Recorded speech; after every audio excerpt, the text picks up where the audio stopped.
Kembali lagi ke Nontoku episode, dan sudah cukup lama kita tidak membahas hal-hal di luar tokusatsu, tapi tetap tidak jauh dari kenangan atau nostalgia. Maka, kita akan mengulas soal grup lawak legendaris sepanjang masa, yakni Warkop. Ya, terlepas dari awal eksistensi mereka yang memulai semuanya dari drama radio, kemudian pertunjukan panggung, serta produk kaset lawak yang sangat laku keras di pasaran. Namun, salah satu yang paling membekas di generasi 90-an ke atas adalah film-filmnya.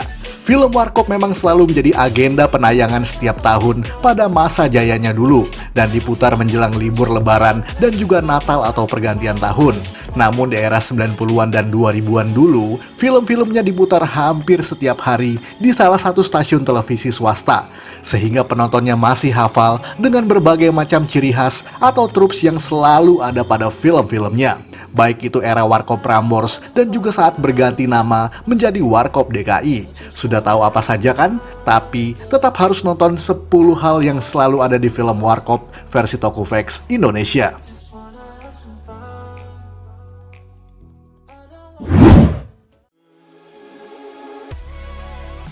Roll call opening, ya, meminjam istilah dari Super Sentai atau Tokusatsu pada umumnya, di mana seperti yang penonton tahu bahwa film-film Warkop selalu dibuka dengan adegan credits opening yang sangat khas, yakni dengan konsep roll call yang memperkenalkan satu persatu personilnya, terutama saat Warkop mulai menggunakan nama asli mereka pada film-filmnya. Biasanya, adegan-adegannya hampir tidak berhubungan langsung dengan cerita film di dalamnya, tapi tetap sangat kocak sebab menampilkan bagaimana masing-masing dari mereka, yakni Dono, Kasino, dan Indro, yang selalu mendapat kesialan akibat ulah sok tahu mereka sendiri. Misalnya kencing sembarangan, kepentok jidat, dikerjain sesama teman, dan berbagai macam ulah jahil mereka. Dan yang pasti, selalu diiringi dengan lagu soundtrack Pink Panther oleh Henry Mancini. Walaupun tidak mendapat lisensi resmi, sehingga berdampak bahwa film-film Warkop tidak bisa diedarkan secara internasional. Namun belakangan, lagunya diganti menjadi Gadis Lambada, terutama saat memasuki era 90-an. Namun apapun filmnya, roll call kredit Warkop adalah yang paling berpengaruh pada film komedi pada saat itu, yang bahkan banyak ditiru atau lebih tepatnya diterapkan pada film sejenisnya, seperti Sersan Prambors ataupun Doyok dan Kadir yang menggunakan trup serupa.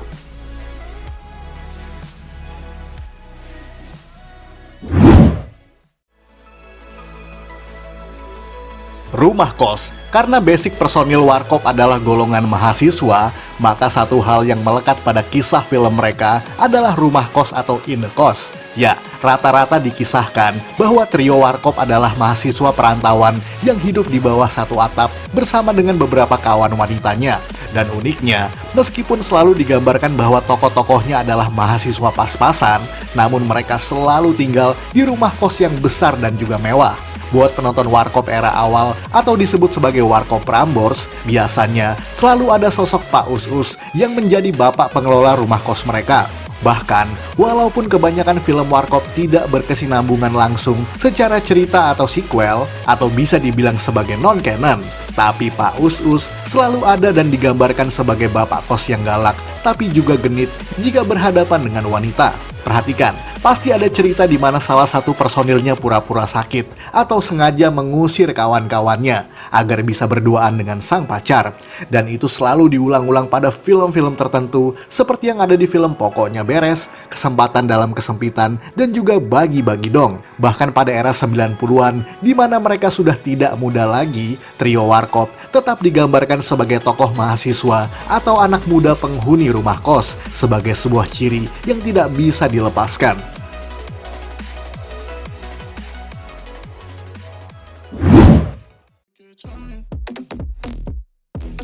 Preman berbadan besar. Ini juga salah satu trups Warkop yang sangat unik, di mana selalu memunculkan orang-orang berbadan gede, garang, dan juga sangat galak, yang selalu bermasalah dengan para anggota Warkop. Biasanya dimulai karena ulah mereka yang jahil, sehingga mengharuskan mereka berantem dengan para preman-preman, walaupun dengan cara yang sangat jenaka dan menghibur.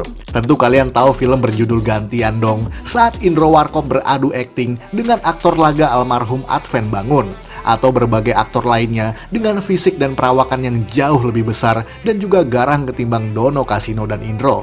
Atau pada saat Dono beradu tinju di film Kesempatan dalam Kesempitan yang adegannya disuguhkan ala warkop dengan segudang kekonyolannya. Tidak hanya preman, bahkan sering sekali ada wanita berbadan gemuk yang menjadi bahan ceng-cengan para trio warkop, seperti mendiang Tarida Gloria yang biasanya ada pada era warkop 90-an. Aduh, wah, sama orang tua aja berani. Atau kadang mereka harus berhadapan dengan satpam atau hansip yang diperankan oleh Didik Boneng. Walaupun belakangan selalu digambarkan sebagai sosok orang dengan gangguan kejiwaan.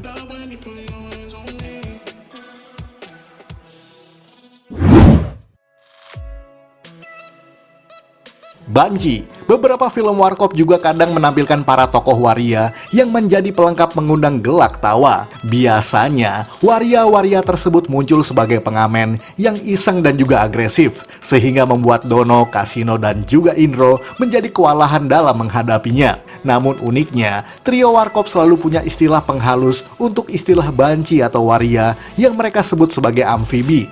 Kocak ya, tidak terlalu banyak adegan atau screen time bagi para tokoh waria tersebut, apalagi hanya muncul di beberapa adegan sebagai pelengkap semata. Dan sama seperti orang gendut, tokoh amfibi tersebut juga hanya sebagai bahan ceng-cengan semata untuk melengkapi rumpang adegan komedi dalam film-filmnya tersebut. Dan biasanya lagi, waria-waria tersebut kemudian menunjukkan sifat asli kelaki-lakiannya saat anggota warkop mulai jahil pada mereka. Tidak hanya tokoh pendukung, bahkan ada beberapa adegan yang memunculkan Dono, Kasino, dan Indro yang menyamar menggunakan pakaian wanita. Seperti yang ada di film Makin Lama Makin Asyik, Atas Boleh Bawah Boleh, Bisa Naik Bisa Turun, dan juga masih banyak lagi.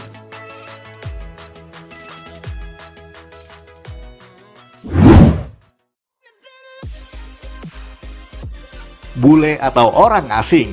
Dan selain preman atau waria, yang minimal selalu ada di film warkop adalah orang-orang asing dari mancanegara, di mana orang-orang bule tersebut biasanya adalah para wisatawan yang berkunjung dan selalu dikerjai oleh para anggota warkop dengan segala kejahilan mereka. Contoh yang paling kocak ada di film Dongkrak Antik saat Dono menjadi tour guide bagi para wisatawan Amerika yang hendak berkeliling Jakarta, di mana Dono yang menjadi kesal lantaran kelompok turis tersebut yang meremehkan pembangunan infrastruktur Indonesia yang terlalu lama dibandingkan dengan pembangunan yang ada di negara mereka. Atau saat Kasino berhadapan dengan bule yang fasih berbahasa Jawa, yang tentunya ada di film Itu Bisa Diatur. Mas, nek ora iso cara Inggris, omong Jawa wae. Wong aku 10 tahun tulung aku. Tidak hanya orang Amerika, sebab ada pula gambaran warga negara asing lain seperti orang Jepang yang ada di film Depan Bisa Belakang Bisa, yang menceritakan biro jasa detektif swasta yang bekerja sama dengan klien dari Jepang. Dan di sana ada berbagai macam jokes dengan unsur budaya yang dikemas dengan cara yang cerdas. Namun semua itu adalah bagian dari kritik sosial atas kemajuan bangsa lain yang melampaui kemampuan bangsa Indonesia pada saat itu.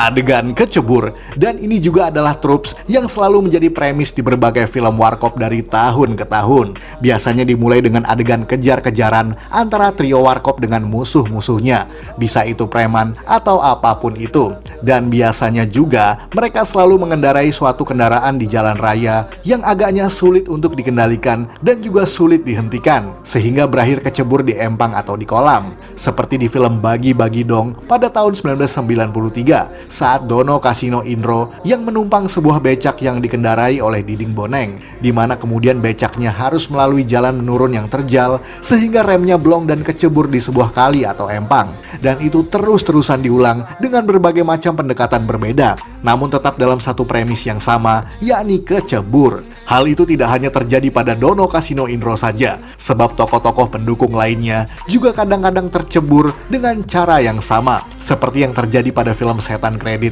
atau satpam yang terbawa gandengan truk yang berakhir kecebur dekat sebuah jamban di film Godain Kita Dong. Adegan kecebur lain yang juga cukup berbeda ada di film Depan Bisa Belakang Bisa, ketika Kasino terjatuh dari sebuah gedung kantornya ke sebuah kali yang tepat berada di belakang kantornya tadi. menjadikan Warkop tidak hanya kaya dengan lelucon verbal, melainkan juga dengan gaya slapsticknya.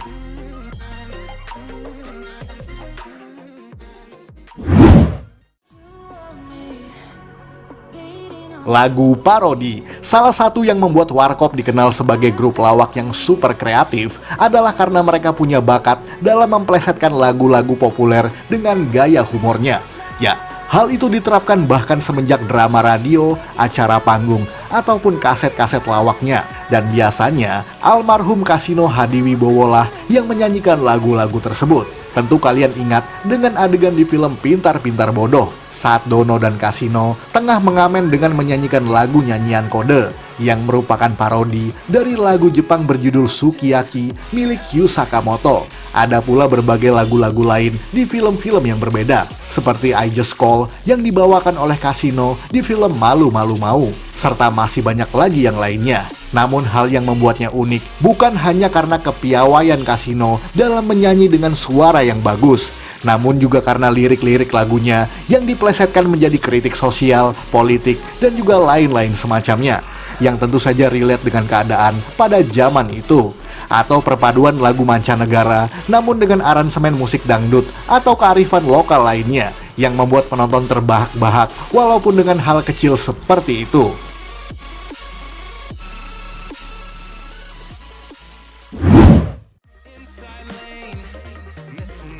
Kritik sosial, dan masih berhubungan dengan segmen yang kita bahas sebelumnya tadi, bahwa karena basic mereka adalah mahasiswa sekaligus aktivis yang menyuarakan aspirasinya, maka dalam berbagai lawakan Warkop selalu ada sentilan-sentilan unik lewat dialog ataupun unsur lainnya.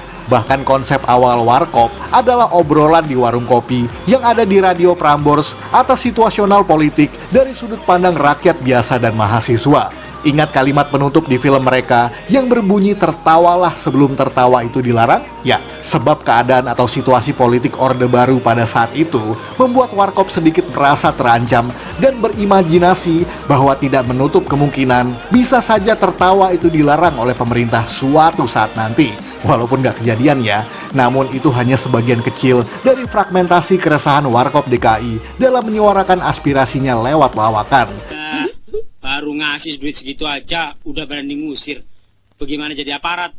Rumah gua lu gusur. Tidak kalah uniknya, bahkan ada beberapa quotes atau kutipan dialog yang menjadi satir sosial politik, terutama pada film-filmnya yang masih bisa kita tonton dan relate sampai hari ini. Memang begitu anak orang kaya, lagunya suka tengil.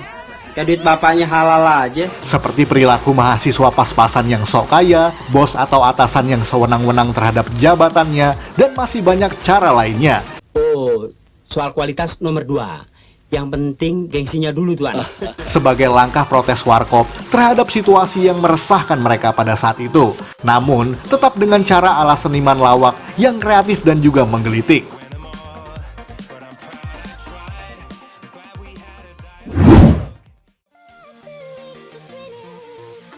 Warkop Angels, satu hal yang menjual film Warkop selain lawakan-lawakannya yang selalu dinanti adalah para aktris-aktris dengan paras menawan yang menghiasi berbagai film-filmnya bahkan sejak awal. Mulai dari Elvi Sukaisi, Camelia Malik, Eva Arnaz, Lydia Kandau, sampai Kiki Fatmala dan juga Fortunella, serta masih banyak yang lainnya.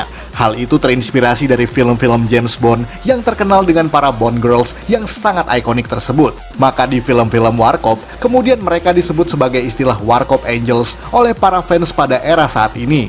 Saya yakin, bintang-bintang film beken seperti Lydia Kandau, Eva Arnaz, semuanya putus sama Rosa. Namun keberadaan mereka bukan hanya sebagai pemanis layar semata, melainkan selalu punya peran yang sangat penting dan juga sentral, yang berpengaruh terhadap jalan cerita dan perilaku para anggota Warkop. Mulai dari bahan rebutan pacar atau sekedar teman satu kosan yang mensupport Dono Kasino Indro sebagai kawan akrab. Pada era Warkop DKI, saat film-filmnya mulai diproduksi oleh Soraya Intersin Film, kebanyakan hanya ada 1 atau 2 Warkop Angels. Namun pada akhirnya, tidak satu pun dari mereka yang mendapatkan wanita tersebut, dan mereka bertiga tetap solid sebagai sahabat sejati. Lepas dari itu semua, bahkan aktris-aktris yang tadi kita sebutkan, sebagian besar namanya mulai tenar karena bermain di film-film Warkop. Dan sebelum berlanjut ke segmen terakhir, mari kita simak sisanya dalam Honorable Mentions. Dasar orang sinting lo. Dasar lo. Tikus dipiara. Situ yang sinting. Orang penyayang binatang. Makanya, jangan nganggap enteng. Kita masuk sini bukan karena bodoh, karena gila. Kalau memakai jeans Lea, saya tidak perlu pakai apa-apa lagi. Hah? Kalau gitu nggak pakai celana dalam.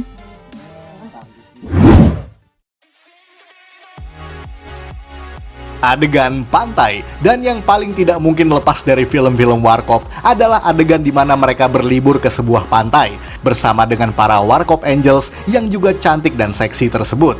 Hal itu karena basic mereka yang merupakan mahasiswa pecinta alam atau Mapala di Universitas Indonesia pada saat itu. Sehingga pada awalnya, kebanyakan film-film Warkop menampilkan adegan perkemahan di gunung atau di hutan.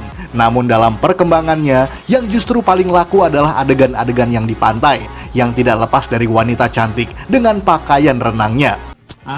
Enakan kita ke pantai, banyak tontonan. Cukup kontroversial di berbagai pengamat dan juga penonton pada kalangan tertentu.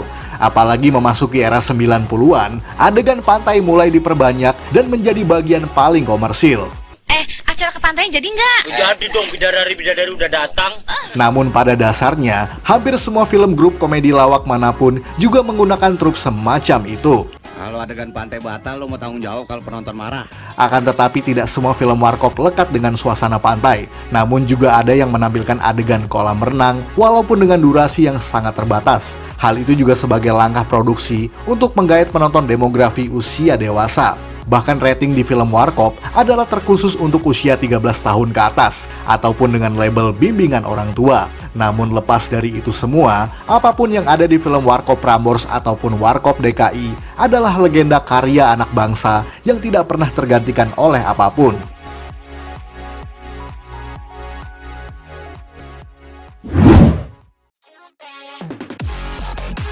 Sekian ulasan dari Tokofax Indonesia. Buat Anda yang suka dengan video ini, silakan like dan share ke media sosial Anda. Jangan lupa tinggalkan komentar. Akhir kata salam Tokofax Indonesia.